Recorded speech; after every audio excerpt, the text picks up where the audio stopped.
Hello guys, আসসালামু আলাইকুম। আশা করি সবাই ভালো আছেন। তো দেখতে পাচ্ছেন যে সাগরের বুকে, সাগরের কিনারায়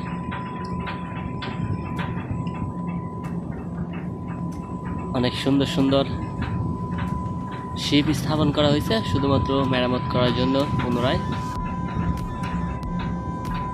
হাজার হাজার মানুষ এইখানে কাজ করে শুধুমাত্র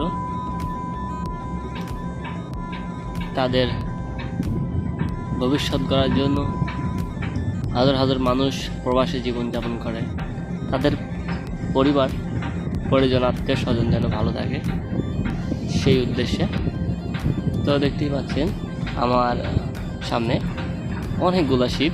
এই শিপগুলোকে আবার পুনরায় মেরামত করা হবে।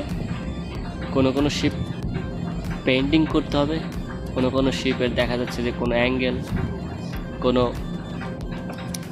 মডিউলের সমস্যা হয়েছে, সেইটাকে পুনরায় মেরামত করবে। সেই জন্য এখানে প্রতি ডুগায় একটা করে শিপ রাখা হয়েছে। তো আমি যে শিপে আছি, শিপে প্রায় 3,500 মানুষ কাজ করে। আর এই দিকে দেখতেছেন, এদিক পুরোটাই সাগর। বড় বড় কার্গো শিপ, রিপেয়ার শিপ, নানান ধরনের শিপ এখানে অবস্থান করে, কারণ এখানে আসতেই হবে। এইখানকার সব কিছুই মান ভালো, যার জন্য এখানে হাজার হাজার মানুষ, হাজার হাজার শিপ, হাজার হাজার পর্যটকরা আসে এবং শত শত শিপ আছে।